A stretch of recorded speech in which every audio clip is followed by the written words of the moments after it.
everybody. I was gonna actually record more music again because I like doing that to de-stress for finals week. But I figured I would apologetically annoy you again because I guess that's what it's turning into. And I'm sorry. First off, I would like to apologize if I do annoy people, and I've realized when I first started posting things, I would get 30 notes for my fundraiser, and now I'm getting one, because I know people are tired of hearing it, but if you think of it, if you can maybe blog it, and other people can help me, even if you don't want to help me, directly, maybe you can indirectly help me, and other people can help, because that's where most of the money has come from. If you don't know what I'm talking about my fundraiser. It's called Hope for Jack. Super generic name, but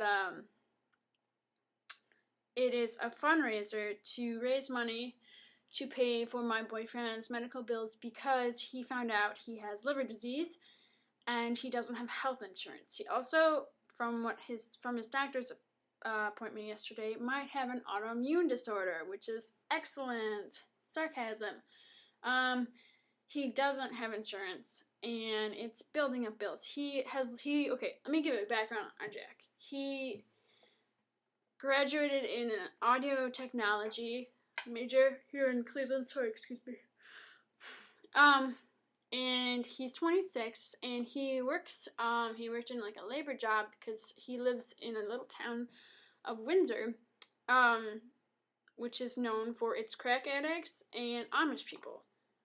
Interestingly enough, I don't think it's usually mixed together, but there's nothing going on there. And right now, he's moved back home. He didn't live there or necessarily want to stay there, except for he's helping his mom, who she had a car accident, and her back is injured. So he's been living at home, and because they have to chop wood for heat. And they live in the country in a little forest cabin thing. So he's living at home, but he had been saving up all this money because he had plans of opening his own music venue, either building it or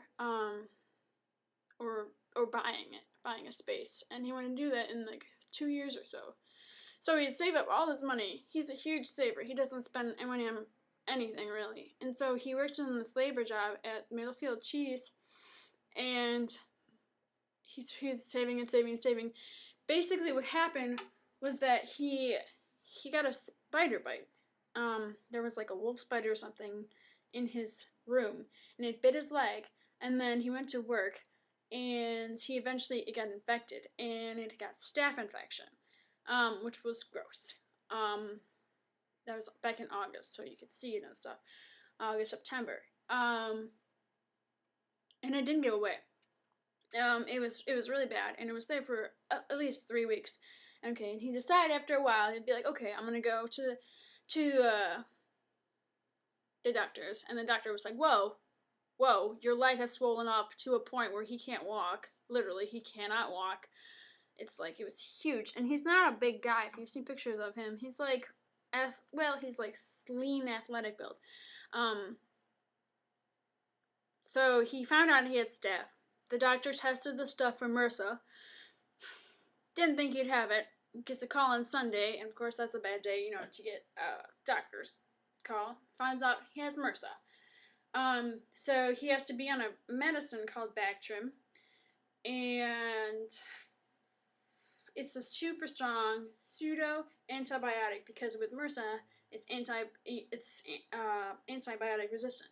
So he goes on that, and he gets better from the MRSA effects, and it stops swelling, and it's looking a lot better. And then a week after he's done with all the medicine, he gets really sick, and he's bedridden or on the floor in the fetal position, as I was told, for 10 days, of which he can't eat. He can't do anything, and he has to have somebody drive him to the hospital. And maybe I don't have anything against country doctors, because I'm not from the country, and I love the country. It's beautiful. But it took over 2 months, over 3 months, for them to find out what was wrong with him. And it wasn't until he went to Cleveland Clinic to see, he was with the third best liver specialist in the world, but they found out that he has an extremely rare reaction to the medicine he was on, the Bactrim. And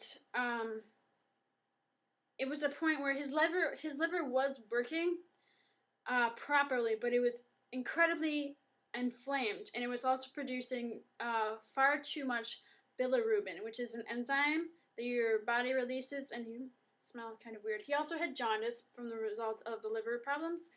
So he was yellow, and his eyes were yellow, and he really couldn't do anything. He could hardly eat. He had lost over 23 pounds while this was all going on, and he's not big to begin with, as I was saying. So he lost all this weight. He's been sick. We just now recently found out that the doctor at Cleveland Clinic is pretty sure that it's liver disease, and he has permanent liver damage. And this was after like a what do you call it? Urinology, multiple blood tests, all sorts of procedural tests to see what he would have. And so he had, to give you an idea, he was very close to being able to afford a venue. And every single thing that he had, every single amount of money he spent paying medical bills. Because for every blood test, it was $200, and he had multiple blood tests in a day. So just that's like a couple $100 already in a day. And he went through this for 3 months. So he went through a lot. And he was able to pay for a lot, but he has no money. He has, he has no job because they decided that they don't need him anymore for the year because he's been so sick. And he won't ask for money, ever. Ever, ever, ever. And I will, because he has nothing left. Nothing. To a point where he's such a gentleman that he gets very, very sad when I pay, like, for the food and stuff. Which I've been doing a lot, but it doesn't matter. He gets really sad about that, but he's like, I could take you to Taco Bell, which we have done, you know. But that's still beside the point. He has no money. So I decided to set up a fundraiser to try to help him. And so far I've raised $810, which is awesome. And that's in a month today, actually. It's really exciting. My plan is to raise $1,000 to pay for his medical bills. He has like $1,600 that he owes, but I think $1,000 was a nice goal. Like, that'd be great. If I could exceed that, that'd be spectacular. But I just really want to make it to $1,000 because we got to 810 and it kind of stopped for like the past 5 days. And my goal is to reach $1,000, and I want to give it to him as a gift for Christmas. And it's not from me, it's from everybody, which I keep saying. And so this is what I'm doing. I just need $190 more. And I think I don't like saying this, but I have like 6,400 of you that follow this blog. And even if everybody suppose gave $1, we'd be way above our goal. I'm not asking for like $100 from one person, which I have gotten from strangers, which is crazy. And I love you so much. But even $1, just $1 would help so much. Even from half of you, a quarter of you, an eighth of you even, I don't care. I would love any help that you give, and I kind of want to record it to see how he reacts. But either way, I'm going to compile all the prayers you guys have sent me. I've saved them all, and all the things on the website, and I'll make a big card poster thing for him, and I'll show it to Tumblr. And I need some help, guys. So if you can, please send this around to people, or help out if you can. I'll also post a link at the bottom of this video.